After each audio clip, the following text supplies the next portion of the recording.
ಯಶಸ್ವಿನಿ ಆರೋಗ್ಯ ಯೋಜನೆಯ ನವೀಕರಣ ಅರ್ಜಿಗಳು ಮತ್ತು ಹೊಸ ಅರ್ಜಿಗಳ ಆನ್ಲೈನ್ ಎಂಟ್ರಿ ಮಾಡುವ ವಿಧಾನವನ್ನು ತಿಳಿಯೋಣ. ಮೊದಲಿಗೆ ಇಂಟರ್ನೆಟ್ ಬ್ರೌಸರ್ ಉಪಯೋಗಿಸಿ yashaswini.com ಎಂಬ URL ಅಡ್ರೆಸ್ ನಮೂದಿಸಿ. ನಂತರ ಸೊಸೈಟಿ ಲಾಗಿನ್ ಬಟನ್ ಕ್ಲಿಕ್ ಮಾಡಿ ಸರಿಯಾದ ಯೂಸರ್ ನೇಮ್ ಮತ್ತು ಪಾಸ್ವರ್ಡ್ ನಮೂದಿಸಬೇಕು.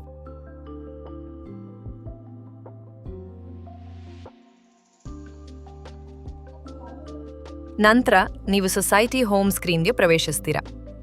ಎಡಭಾಗದ ಸ್ಕ್ರೀನಿನಲ್ಲಿ ಡ್ಯಾಶ್ ಬೋರ್ಡ್, ಹೊಸ ಅರ್ಜಿ ನೋಂದಣಿ ಪ್ರಕ್ರಿಯೆ, ನವೀಕರಣ ಅರ್ಜಿ ನೋಂದಣಿ ಪ್ರಕ್ರಿಯೆ ಮತ್ತು ಚೇಂಜ್ ಪಾಸ್ವರ್ಡ್ ಎಂಬ ಆಯ್ಕೆಗಳು ಕಾಣಿಸುತ್ತದೆ. ನಂತರ ಡ್ಯಾಶ್ ಬೋರ್ಡ್ ಕ್ಲಿಕ್ ಮಾಡಿದಲ್ಲಿ ನಿಮ್ಮ ಜಿಲ್ಲೆ, ತಾಲೂಕು ಮತ್ತು ಸೊಸೈಟಿಯ ಹೆಸರು ಕಾಣಿಸುತ್ತದೆ. ನವೀಕರಣ ಅರ್ಜಿಗಳ ನೋಂದಣಿ ಪ್ರಕ್ರಿಯೆ ಮಾಡಬೇಕಾದಲ್ಲಿ ಎಡಭಾಗದಲ್ಲಿ ಮೆನುವಿನ ಆಯ್ಕೆ ನವೀಕರಣ ಅರ್ಜಿ ನೋಂದಣಿ ಪ್ರಕ್ರಿಯೆ ಬಟನ್ ಕ್ಲಿಕ್ ಮಾಡಿ. ನಂತರ ನಿಮಗೆ 2024ರಿಂದ 25ನೇ ಸಾಲಿನಲ್ಲಿ ನೋಂದಣಿಯಾದ ಅರ್ಜಿದಾರರು ಲಿಸ್ಟ್ನಲ್ಲಿ ಕಾಣಿಸುತ್ತಾರೆ. ಇದರಲ್ಲಿ ಈ ವರ್ಷದ ಅಂದರೆ 2025ರಿಂದ 26ನೇ ಸಾಲಿನ ನವೀಕರಣ ನೋಂದಣಿ ಮಾಡಲು ಬಯಸಿದ್ದಲ್ಲಿ ಲಿಸ್ಟ್ನಲ್ಲಿ ಕಾಣಿಸುತ್ತಿರುವ ಪ್ರಧಾನ ಅರ್ಜಿದಾರರನ್ನು ಸೆಲೆಕ್ಟ್ ಮಾಡಿ renew selected families button click ಮಾಡತಕ್ಕದ್ದು. ದೃಢೀಕರಣಕ್ಕಾಗಿ ಒಂದು ದೃಢೀಕರಣ ಸಂದೇಶ ನಿಮ್ಮ ಸ್ಕ್ರೀನಿನಲ್ಲಿ ಬರುತ್ತದೆ. ಇದರ ಅರ್ಥ ಯಶಸ್ವಿಯಾಗಿ ನವೀಕರಿಸಲಾಗಿದೆ ಎಂದು, ಮತ್ತು ನೀವು ಒಂದೇ ಬಾರಿ ಬಹುಸಂಖ್ಯೆ ಪ್ರಧಾನದಾರರ ಅರ್ಜಿಗಳನ್ನು ಕೂಡ ಸೆಲೆಕ್ಟ್ ಮಾಡಿ ನವೀಕರಣ ಮಾಡಬಹುದು. ಹಾಗೂ ಪ್ರಧಾನ ಅರ್ಜಿದಾರರ ಹೆಸರು ಗೊತ್ತಿದ್ದಲ್ಲಿ ಲಿಸ್ಟ್ನಲ್ಲಿ ಅವರ ಹೆಸರನ್ನು ಗುರುತಿಸಿ ಅಥವಾ ಕಾರ್ಡ್ ಸಂಖ್ಯೆ ಬಳಸಿ ಆಯ್ಕೆ ಮಾಡಿ ನವೀಕರಣ ಮಾಡಬಹುದು. ದೃಢೀಕರಣ ಸಂದೇಶ ನಿಮ್ಮ ಸ್ಕ್ರೀನಿನಲ್ಲಿ ಬರುತ್ತದೆ. ನಂತರ ನೀವು ಗಮನಿಸಿ 2024ರಿಂದ 25ನೇ ಸಾಲಿನಲ್ಲಿ ನೋಂದಣಿಯಾದ ಅರ್ಜಿದಾರರ ಸಂಖ್ಯೆಗಳು ಕಡಿಮೆಯಾಗುತ್ತಾ ತೊಡಗುತ್ತದೆ.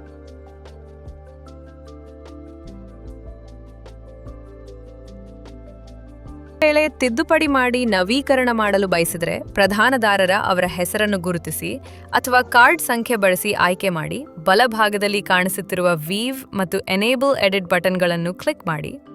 ನಂತರ ನಿಮಗೆ ಅವರ ಹೆಸರು, ಸಂಬಂಧ, ಲಿಂಗ ಮತ್ತು ವಯಸ್ಸು ತಿದ್ದುಪಡಿ ಮಾಡಲು ಅವಕಾಶವಿರುತ್ತದೆ.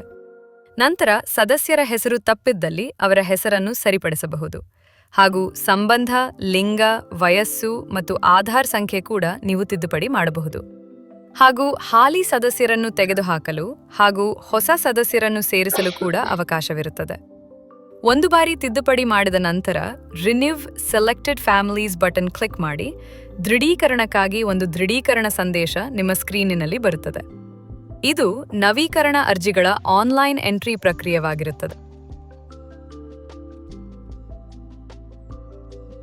ಬನ್ನಿ ಈಗ ಹೊಸ ಅರ್ಜಿಗಳ ಆನ್ಲೈನ್ ಎಂಟ್ರಿ ಮಾಡುವ ವಿಧಾನವನ್ನು ತಿಳಿಯೋಣ.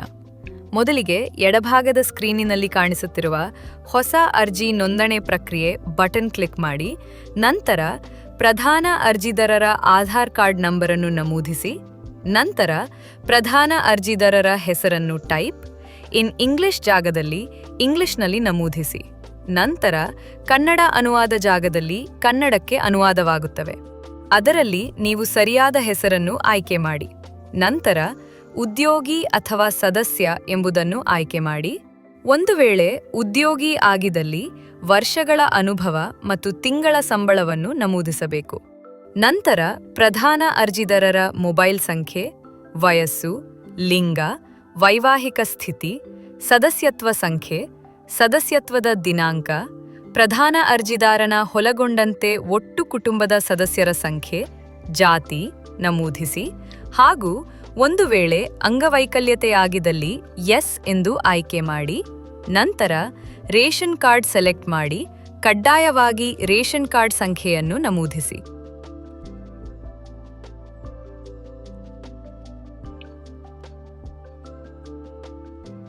ನಂತರ ಭರ್ತಿ ಮಾಡಿರುವ ಅರ್ಜಿಯನ್ನು ಸ್ಕ್ಯಾನ್ ಮಾಡಿ PDF ಫಾರ್ಮ್ಯಾಟ್ನಲ್ಲಿ ಅಪ್ಲೋಡ್ ಮಾಡಿ.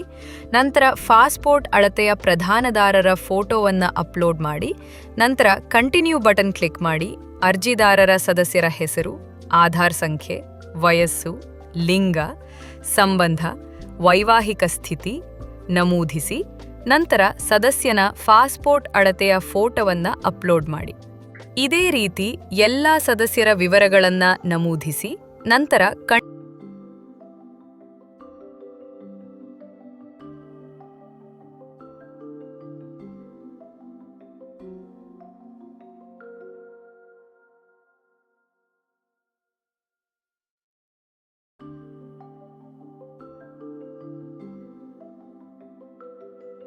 Continue to renew button click ಮಾಡಿ ಮುಂದುವರೆಯಿರಿ. ನಂತರ ನಮೂದಿಸಿರುವ ಎಲ್ಲ ಅಂಶಗಳನ್ನ ಸರಿ ಇದೆಯೇ ಎಂದು ಖಾತ್ರಿಪಡಿಸಿಕೊಳ್ಳಿ. ನಂತರ submit family registration button click ಮಾಡಿ. ನಂತರ ಇದು ಯಶಸ್ವಿಯಾಗಿ ಹೊಸ ಅರ್ಜಿ ಆನ್ಲೈನ್ ಎಂಟ್ರಿ ಆಗುತ್ತದೆ. ಒಂದು ವೇಳೆ ನಿಮಗೆ ಒದಗಿಸಿರುವ ಪಾಸ್ವರ್ಡ್ ಚೇಂಜ್ ಮಾಡಲು ಬಯಸಿದರೆ ಎಡಭಾಗದ ಸ್ಕ್ರೀನಿನಲ್ಲಿ ಕಾಣಿಸುತ್ತಿರುವ ಚೇಂಜ್ ಪಾಸ್ವರ್ಡ್ ಆಯ್ಕೆಯನ್ನು ಕ್ಲಿಕ್ ಮಾಡಿ ಚೇಂಜ್ ಪಾಸ್ವರ್ಡ್ ಕೂಡ ಮಾಡಬಹುದು. ಧನ್ಯವಾದ.